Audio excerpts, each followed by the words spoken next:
Em 24 de janeiro, a Ucrânia intensificou significativamente seus ataques com drones. Nesse dia, seus potentes drones Poseidon demoliram uma importante fábrica de chips de computador, a planta Kremlin-L, na região de Bryansk, cerca de 62 milhas ao norte da fronteira Rússia-Ucrânia. O ataque à fábrica, supostamente uma das principais produtoras de microeletrônicos para mísseis e sistemas de defesa aérea russos, também destruiu um armazém de chips acabados, segundo relatórios. Apesar dos relatos conflitantes sobre o sucesso e extensão do ataque, se confirmado, seria uma prova inegável da capacidade ucraniana de atingir alvos no interior do território russo. Este seria um dos mais significativos ataques de drone de toda a guerra. Então, por que tudo isso importa? A Rússia começou 2025 em desvantagem na capacidade de fabricação industrial e militar. O ataque à planta L do Kremlin é o mais recente na tentativa da Ucrânia de minar o exército russo, reduzindo seu acesso à tecnologia. A planta Kremlin-L desenvolve e cria microchips vitais para sistemas de computador, e cerca de 95% de seus produtos vão diretamente para o Ministério da Defesa russo. Os chips de computador são fundamentais para os sistemas de mira e navegação em quase todas as plataformas defensivas e ofensivas usadas pela Rússia na guerra. Acredita-se que os chips da Kremlin-L foram usados em sistemas de mísseis, como o Pantsir, o S-300, o S-400, possivelmente o S-500 e os mísseis Kalibr. Desses três, a produção do Pantsir e da linha S, vital para a Rússia, foi severamente afetada pelo ataque de drone ucraniano. Oficiais do Kremlin admitiram que o ataque causou um golpe devastador em sua fonte de energia e linhas de montagem. O sistema Pantsir é fundamental para a estratégia de defesa aérea de curto alcance da Rússia. Projetado para combater ameaças de aeronaves voando baixo, mísseis de cruzeiro e UAVs, ele combina lançadores de mísseis superfície e ar e autocanhões de tiro rápido em uma plataforma móvel, proporcionando uma defesa versátil contra ameaças aéreas, com radares avançados para aquisição e rastreamento de alvos. O Panzer pode travar em vários alvos ao mesmo tempo, sendo um ativo valioso em zonas de conflito intenso, como aqueles na frente de Donbass. Sua mobilidade permite um rápido redesdobramento, protegendo os mesmos ativos críticos que o crescente arsenal de drones e armas de precisão de longo alcance da Ucrânia. As forças ucranianas usaram drones contra hubs logísticos e posições de retaguarda em território controlado pelos russos. O objetivo era impedir a Rússia de reforçar a linha de frente e negar sua vantagem numérica. A habilidade do Pantsir de engajar alvos pequenos e velozes o tornou crucial na defesa contra tais ameaças. Sua capacidade em 2 camadas, interceptando drones com mísseis em longas distâncias e finalizando alvos próximos com canhões automáticos, é essencial para enfrentar ataques em enxame e drones kamikaze. A Rússia tem utilizado intensamente o Pantsir para proteger locais estratégicos na Crimeia, leste da Ucrânia e em sua própria fronteira.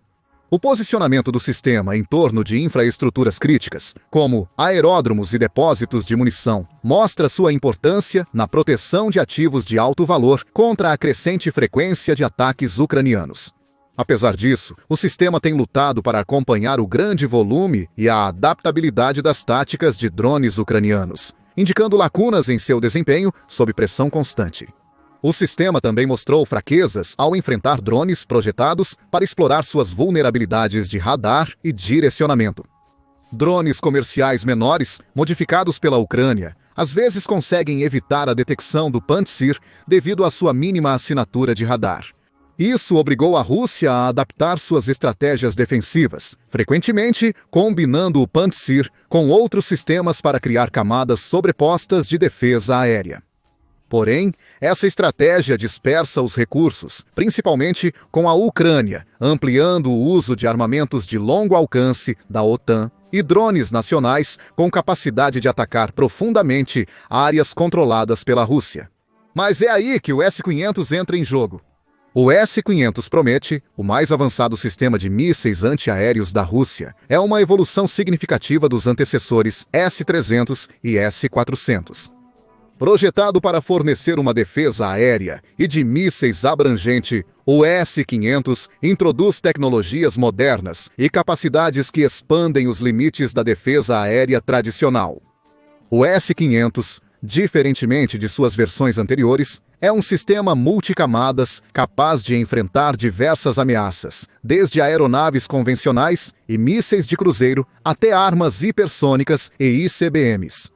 Isso representa um avanço significativo na infraestrutura de defesa estratégica russa, indicando a intenção de Moscou de enfrentar as novas ameaças no cenário de batalha moderno, especialmente em relação às versões anteriores. O S-300, introduzido na era soviética, foi o primeiro grande sistema desta linhagem, projetado principalmente para combater aeronaves e mísseis de cruzeiro em médias e longas distâncias. Foi revolucionário para sua época, oferecendo alta mobilidade e engajamento de múltiplos alvos simultâneos, definindo o cenário para versões subsequentes. Porém, décadas depois, o sistema mostrou-se ultrapassado, pois seu baixo alcance e radar fraco não eram páreo para as ameaças em evolução. Apesar disso, o S-300 e suas versões modificadas continuaram sendo uma das principais exportações de defesa antiaérea da Rússia, especialmente para países como o Irã, que dependeram dessa tecnologia por não possuírem uma própria. Em 2024, o S-300 mostrou novamente a importância das defesas antiaéreas modernas e como o sistema está defasado. No confronto entre os Estados Unidos da América e o Irã naquele ano, os ataques aéreos dos Estados Unidos da América conseguiram contornar ou remover os S-300 antes de bombardear as defesas do país. Os S-300 também não foram particularmente úteis na Ucrânia. Estima-se que a Ucrânia destruiu pelo menos 10 dessas baterias ao longo da guerra, evidenciando a ineficácia dos sistemas de defesa antigos nos campos de batalha modernos. O S-400 Triumph, lançado em meados dos anos 2000, aprimorou sistemas de radar, alcance de engajamento de até 400 km e a capacidade de interceptar uma gama maior de alvos, como mísseis balísticos. O S-400 também integrou sistemas avançados de rastreamento e orientação, permitindo lidar com S-400. O S-400 era considerado pertencente à mesma classe de sistemas de defesa que o Patriot projetado pelos Estados Unidos da América. Ambos os sistemas foram projetados para serem os melhores de sua classe e podem ser encontrados em lados opostos do conflito. O Patriot destacou-se nos sistemas de defesa aérea ucranianos, enquanto o S-400 não teve o mesmo desempenho. O S-400 era visto como excessivo contra os drones ucranianos até o final de 2024, pois a Ucrânia realizou poucos ataques de longo alcance e seus drones, apesar de numerosos, eram baratos. Isso significava que a Rússia, ao usar S-400 para eliminar drones, esgotaria seus sistemas de defesa, tornando-os inúteis contra mísseis de cruzeiro de longo alcance, como o ATACMS, que a Ucrânia não usou ofensivamente até o final de 2024. O S-500 Prometeu se baseia no conceito fundamental das defesas antiaéreas da Rússia, mas suas capacidades superam em muito as do S-400. Com um alcance de engajamento que supostamente excede 350 milhas, o S-500 pode mirar ameaças muito além do alcance de seus antecessores. Projetado para combater mísseis hipersônicos que viajam a Mach 5 ou mais, um dos maiores desafios na defesa aérea moderna. O sistema de radar foi significativamente atualizado, com sensibilidade e alcance aprimorados para detectar e rastrear aeronaves furtivas e satélites de baixa órbita, tendo um papel duplo na defesa espacial. Isso torna o S-500 um dos sistemas de defesa aérea mais versáteis do mundo, fornecendo proteção em múltiplos domínios. Outro aspecto crítico da evolução do S-500 é seu design modular, permitindo integração com outros sistemas da rede de defesa aérea russa. Ele pode operar com as baterias S-400, formando um sistema de defesa em camadas. Além disso, a maior automação e digitalização do sistema o torna muito mais rápido e responsivo que seus antecessores, requerendo menos pessoal para operar e aumentando as chances de interceptar mísseis ofensivos em voo. Isso é combinado com o desempenho avançado em segurança cibernética, permitindo que o S-500 seja relativamente seguro contra sabotagem e hacking. O desenvolvimento do S-500 reflete as prioridades estratégicas da Rússia em contrapor as capacidades avançadas da OTAN e potências ocidentais. Sua capacidade de interceptar mísseis hipersônicos e balísticos alinha-se ao foco de Moscou em manter a dissuasão contra tecnologias emergentes. Os Estados Unidos da América mantiveram por muito tempo uma superioridade aérea dominante, sem precisar recorrer a armas nucleares. A Rússia não possui essa habilidade. Ataques recentes dos Estados Unidos da América no Oriente Médio contra bunkers e alvos reforçados reiteraram o alcance da Força Aérea Americana através de bombardeiros modernos e munições avançadas de perfuração. Apesar das características avançadas, o S-500 enfrenta desafios de custo e capacidade de produção. A Rússia tem apenas um desses sistemas realmente construído e operacional. Eles dependem principalmente dos antigos S-400, do obsoleto S-300 e de outros sistemas para suas necessidades de defesa aérea e de artilharia. Contudo, esses sistemas foram prejudicados pela habilidade da Ucrânia de executar ataques aéreos eficazes em solo russo, principalmente por causa da rápida evolução da guerra de longo alcance ucraniana. No início da guerra, a força aérea ucraniana era modesta e amplamente superada pela russa.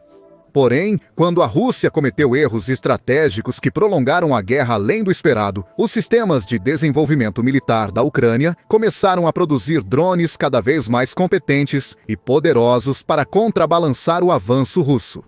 Drones comerciais foram importantes para a Ucrânia defender seu território por um longo período. Eles foram mortalmente eficazes em distâncias curtas, sendo ideais para a guerra de guerrilha que a Ucrânia utilizou para controlar a vantagem numérica russa. Eles são relativamente baratos para comprar e adaptar em dispositivos que poderiam carregar ópticas poderosas, minas antitanque mortais ou granadas reutilizadas. Nos últimos 3 anos de guerra, a Ucrânia teve 1,2 milhão de drones, sendo aproximadamente 90% drones de visão em primeira pessoa, First Person View, como o DJI Mavic. Contudo, esses dados revelam a quantidade de drones necessária para a eficácia em combate real. O número desses pequenos dispositivos, que supera 1 milhão, provavelmente é maior que o total de soldados do país nos últimos 3 anos.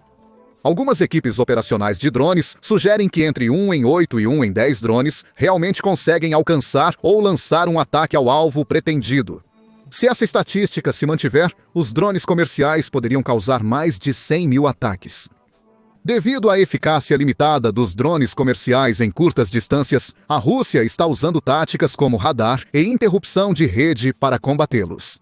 Devido ao baixo custo dos drones, é economicamente inviável usar uma bateria antiaérea de milhões de dólares, como o S-300, para abater um drone carregando uma mina antitanque.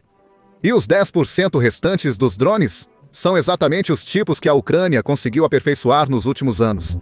São drones militares projetados para penetrar nas defesas inimigas, aproveitando sua maior velocidade, alcance operacional e menor pegada óptica e tecnológica. Mas, diferentemente dos drones usados pelos Estados Unidos da América no início dos anos 2000 para ataques de precisão no Oriente Médio, esses foram projetados para serem drones kamikaze de uso único. Além disso, diferente dos drones americanos, a nova geração de drones de longo alcance é significativamente mais barata para construir e implantar, considerando recursos, suporte e logística envolvidos. De fato, tanto a Ucrânia quanto a Rússia possuem acesso a drones kamikaze de longo alcance. Do lado da Rússia, são principalmente os drones iranianos Shahed-136 que têm sido usados com considerável efeito nos últimos anos. Não é um drone particularmente sofisticado, com uma carga explosiva relativamente pequena. Suas vantagens são excelente alcance, tecnologia anti-jamming competente e, principalmente, baixos custos de fabricação e aquisição em torno de 40 mil dólares. Apesar de custar muito mais que um drone militar comercial, o arsenal Shahed permitiu à Rússia manter a Ucrânia em desvantagem durante boa parte de sua campanha, mesmo com os poucos ganhos territoriais russos nesse período. Diferente da Rússia, que importa a maioria de seus drones do Irã, a Ucrânia está ativamente desenvolvendo e construindo sua própria frota de drones militares. Há mais de 22 tipos de drones de longo alcance no campo de batalha, a maioria com semelhanças entre si e com drones modernos do Irã, Estados Unidos da América, Turquia e China. Um dos drones mais comuns produzidos na Ucrânia é o UJ-22 Beaver, também conhecido como Boba. É um pequeno drone canard com corpo elegante e cauda invertida distinta. O Beaver pode carregar até 44 libras de carga útil. O alcance máximo é de cerca de 600 milhas, suficiente para atingir instalações militares e industriais cruciais próximas à fronteira entre Rússia e Ucrânia. O Beaver está em uso desde 2023 e, segundo relatos, entrou em produção em massa, indicando seu sucesso. O próximo drone mais usado parece ser o turco Bayraktar TB2, amplamente utilizado na Ucrânia em 2022, antes de se tornar obsoleto pela evolução da tecnologia anti-drone e defesas antiaéreas. Seu sucessor espiritual é o ucraniano AN-196 Lyush, ou Feroz. Porém, a tecnologia interna é baseada em um drone bem mais antigo, adaptado para melhor utilizar a tecnologia e capacidades de produção atuais. O FIAS pode transportar mais de 68 kg de carga, com um peso máximo de decolagem entre 400 e 272 kg. Este drone é muito mais adequado para ataques precisos em território inimigo, com um suposto alcance máximo entre 600 e 1.200 milhas. A última figura é mais um rumor das unidades de reconhecimento ucranianas. Se confirmado, será provavelmente devido à melhor economia de combustível, armazenamento e aerodinâmica. O alcance dobrado permitiria à Ucrânia atacar Moscou e outros centros populacionais russos com maior frequência. O terceiro grande drone que viu uso em combate é o AQ-400 Foice, que começou como um projeto voluntário. Apesar de sua aparência rudimentar, que mais se assemelha a uma caixa do que a um drone elegante, ele tem um alcance máximo de cerca de 724 km e é capaz de carregar uma carga de cerca de 18,14 kg. Também é possível aumentar o alcance, reduzindo a carga, permitindo que o drone tenha a mesma capacidade de ataque de longo alcance de outros UAVs ucranianos. Embora haja diversos tipos de drones utilizados pela Ucrânia desde o início da guerra, a maioria deles compartilha semelhanças impressionantes, mesmo sendo apenas a ponta do iceberg.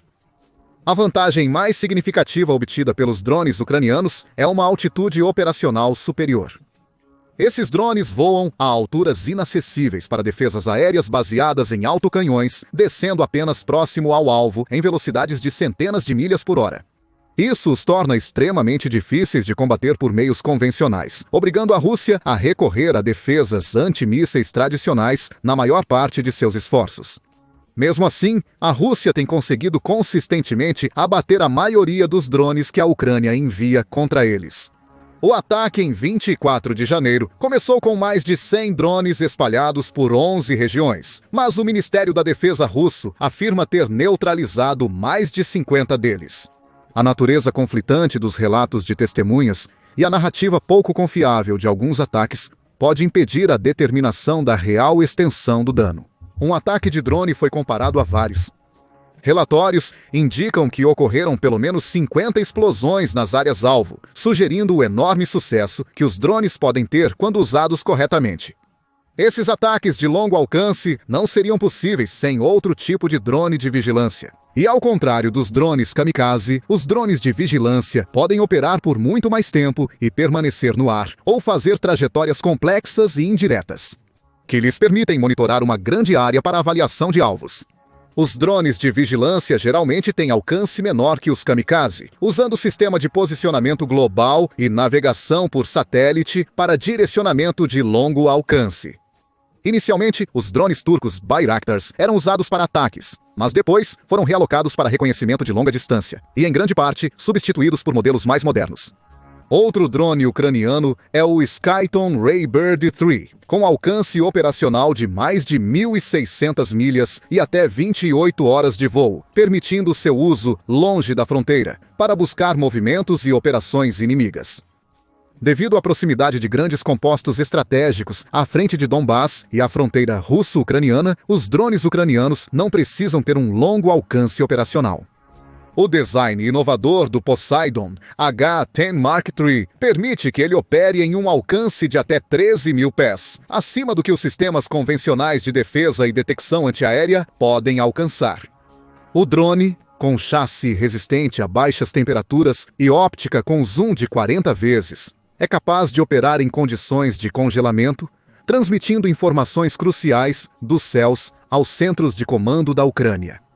Os sistemas de navegação e propulsão permitem que ele opere por horas antes de retornar para a recarga, aprimorando suas capacidades estratégicas.